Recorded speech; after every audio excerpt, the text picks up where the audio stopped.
Doing well, Jason. How are you? Appreciate you joining the program here today, and also I appreciate being a part of your weekly OG briefs as well. We'd like to get a oil and gas weekly update, and Jon Clark, founder of Clark Energy Consulting, is going to do that for us, and he has a weekly briefs, which he aptly calls OG brief. So we're going to find out what's going on in the O, which I assume means oil, and then we'll find out what's going on in the G, which I assume means gas. So Jon Clark, how you doing today? Doing well, Jason. How are you? Excellent. Thank you for asking. And let's start off with the O side of things. What's the weekly brief in oil? Well, every Wednesday, the EIA releases their weekly report of inventories. And so the report for the week ending last Friday came out this morning.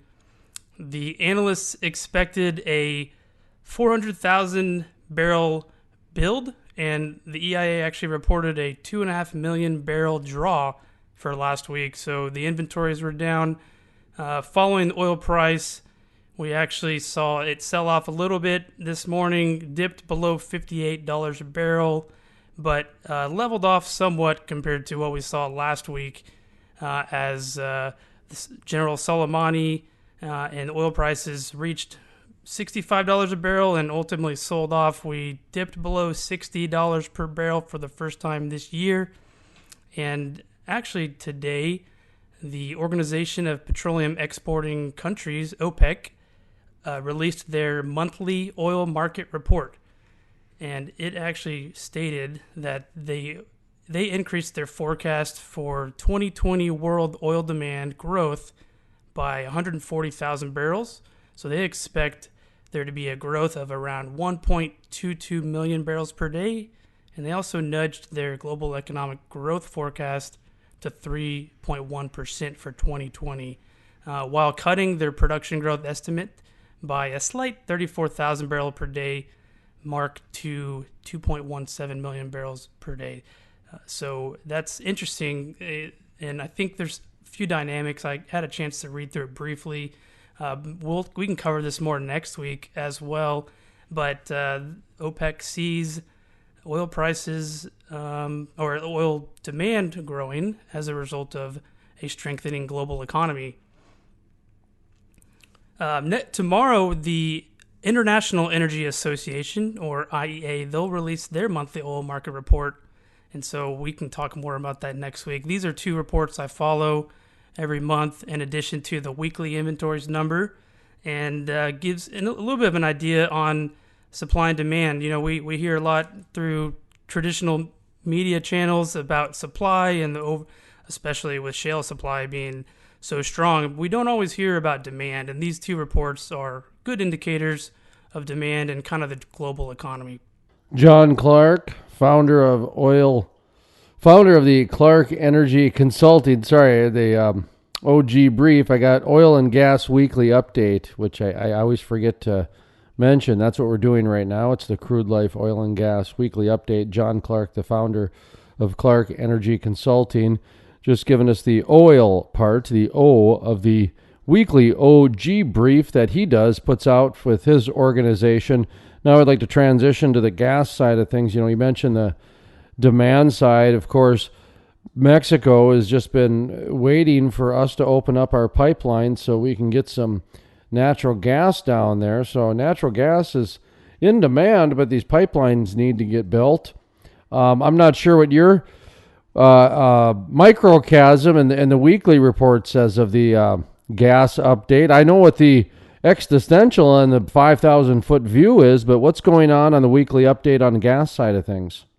Well, natural gas is pricing is dictated a lot in the winter on temperatures, and obviously natural gas being a heating component, and then in the summertime a power generation source. Oftentimes in the winter when these cold spells break across. I know last week, I think we had tornadoes in Texas and it snowed in Dallas. So, and it's about 75 degrees in Houston today. So go figure. But we saw yesterday nat gas about $2.25. sold off slightly today. We're sitting at about $2.12. I think that the weather and will dictate price, but we should. I don't think we'll see natural gas go below $2. We may see 250 later this year, but it's hard to say with the way weather swings sometimes. How's the weather in North Dakota there, Jason? 20 below today. No kidding. Wow. I know. I'm absolutely not kidding at all. One of the things in North Dakota that happens quite a bit is the governor has to waive driving restrictions when it comes to hauling propane because of agriculture, the grain drying and crop drying and that sort of thing. That's another element of natural gas that if some pipelines and some, I call it the smart, clever science projects that they have going on at these different well sites and just some other things. There's just so many uses that natural gas can get used for. It's a shame that it's $3 for the companies out there. I get it for, it's nice to heat your house for $100 a month and $50 a month and that sort of thing. But on the flip side of things, it's a shame to see all that natural gas wasted out there when there's so many different uses for it. But anyway, it's we're not going to solve that problem today, but it is cold up here today. Hey, to answer your question, it's 20 below. Wow. Yeah, actually something interesting in the news recently, Russia announced a new gas pipeline. They're building a $400 billion investment to send gas to China. And it's interesting, natural gas, especially in Asia, is always in demand for power generation, and the switching from coal to cleaner natural gas is kind of really the future, but it's taken some time to get there. Russia's always had a hold on Europe as far as power generation, and now this gas pipeline will help Russia diversify, but it's also changing the commercial side for LNG exports to be able to be sent to Europe, which is interesting. The LNG and a company like Cheniere here out of Houston, they've been working on many terminals in Louisiana and Houston to send that gas. They're starting to make positive cash flow, and I think the market for LNG is interesting. Another topic that I'll be covering in more detail this year is something called IMO 2020. It's the International Maritime Organization has actually changed their requirements for marine vessels. They must reduce their sulfur content of their fuel from previously 3.5% to 0.5%, and that was effective January 1st of this year. And there's a couple ways that they can do this, either by installing scrubbers in those vessels or by mixing distillates with or other low sulfur fuels, and then the third option would actually be using LNG as a transport fuel. So an interesting time.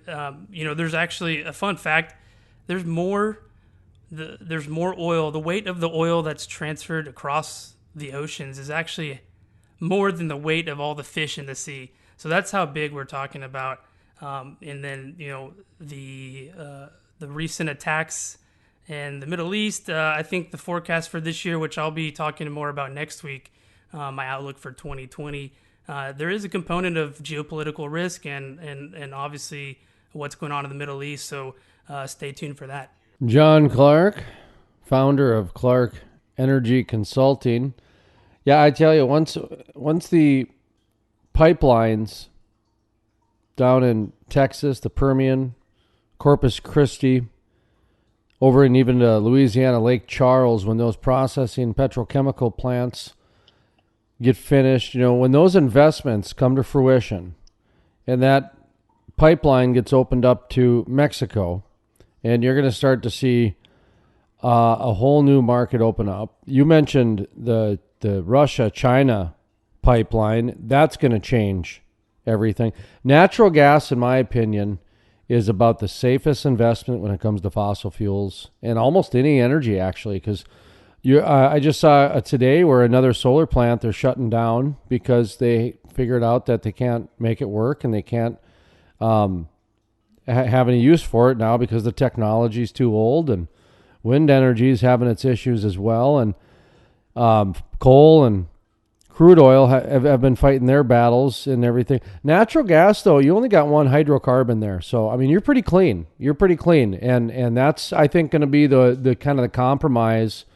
And you're going to see natural gas over the next 20 years not only be a steady investment, but I think it's going to be a really good climber, slow and steady. It's going to be one of those steady Eddie ones that's just going to, the McDonald's and Coke, if you will, of their particular industries. I don't know if you got any comments on that, but that's kind of my 5,000-foot view of where the ONG is kind of looking right now.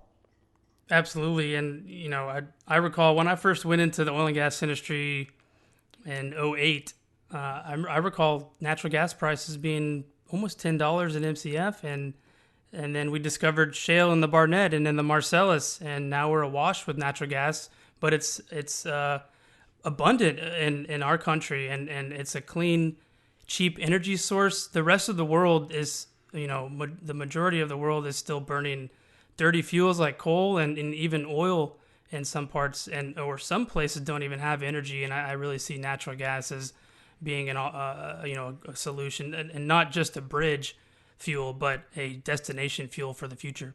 All right. How can people get your report? How can people subscribe? How can people utilize your services? Go ahead and give yourself a plug for what services you provide, how you make money on a regular basis, and then you mentioned it's a weekly OG brief, so I imagine there's some sort of social connection or some sort of newsletter involved or email address. So let's hear all the different variables so people can stay informed. Yeah, you can visit clarkenergyconsulting.com. Feel free to subscribe to the newsletter. I'll be providing market research and commentary specifically for investment consulting and industry professionals focused in oil and gas. My background, I'm a petroleum engineer. I follow oil price and gas prices pretty regularly. I'll be providing some commentary on that, a kind of global picture, and happy to hear your feedback and some topics you'd like to hear as well. So please reach out, and looking forward to continuing to talk on the Crude Life with Jason Spiess.